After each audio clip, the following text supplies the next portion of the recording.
ही सावित्रीची आणि ज्योतिबाची जोडीने झाक दिसेल बाया. माईक पुन्हा कुणाला जोड्या लावण्याचं फॉर्म्युलाच असते. याची जोडी जमव, त्याची जोडी जमव. आणि ज्योतिरावासाठी पण मुलगी शोधत होते. त्यांच्या डोक्यामध्ये काय काय असायचं बघा. मुलीने शिकलं पाहिजे, शिक्षण घेतलं पाहिजे, समाज सुधारला पाहिजे, असं काय चालायचं. आणि गोला फुलासनी गाठ पडली ना आणि ठरलं आमचं ज्योतिराव सोबत लग्न. ज्योतिराव सोबत लग्न ठरलं. पुण्याची समधी मराठी मंडळी आमच्या गावाला आली आणि असा मंडप टाकलाय. इकडून मंडप टाकला, तिकडून मंडप टाकला, समजा मोठा मंडप टाकला आणि अशा पंक्ती बसतात. इकडून पंक्ती बसतात, तिकडून पंक्ती बसतात. आणि मी झाले ना नवरी झाले. पायात जोडवी, गळ्यात मंगळसूत्र, हातात बांगड्या आणि डोक्याला मुंडावळ्या. आणि मी अशी नवरी झाले आणि गेले ना ज्योतिरावच्या घरी. असे ठुमकत गेले ना मी सासूरला नांदायला गेले. तर ह्यांच्या घरी पाहते तर हे अशी समधी पुस्तकं ठेवली. इकडून पुस्तकं ठेवली, तिकडून पुस्तकं ठेवली. आणि मी म्हणलं बाई बाबा काय नुसतं पुस्तकच खातोय की काय. मी काही ध्यान देत नव्हती. आपलं घर भलं आणि काम भलं. तर एक दिवस हे मला म्हणतात, सावित्री पोरीबाळीची परिस्थिती फार वांगाळ आहे बघ.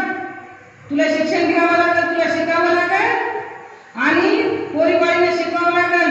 मी म्हणलं या बाया, मला काय शिक्षणाचं कळत नाही, मला काय शिक्षणच येत नाही. तुम्ही 10-12 थापून द्या म्हणलं असतं तर मी दिले असत्या.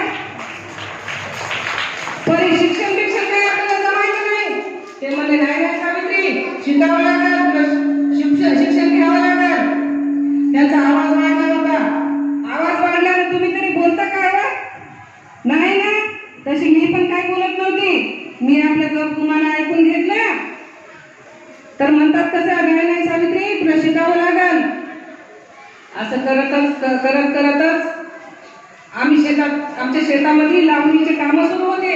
मी सगुणा, फातिमा शेख आम्ही गेलो की शेतात गेलं तर मी म्हणले दुपारच्याला म्हणले सावित्री इकडे ये. मी म्हणलं आता काय झालं बाई, मला झापणार झालो. पहिला बायकाला फार माणसं मारायचे.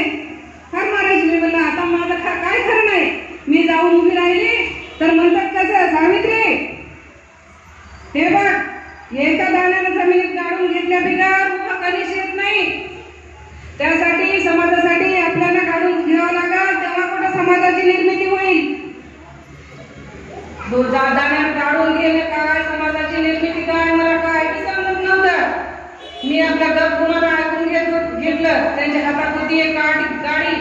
ते म्हणले ही आपली जमीन आणि माझ्या हाताची गाडी आहे ती लेखणी. मी यानं तुला शिकवतो. जमिनीवर असं काहीतरी लिहिलं, काहीतरी केलं आणि म्हणले मी म्हणले या बाय, आपल्याला काय शिक्षण जमायचं नाही.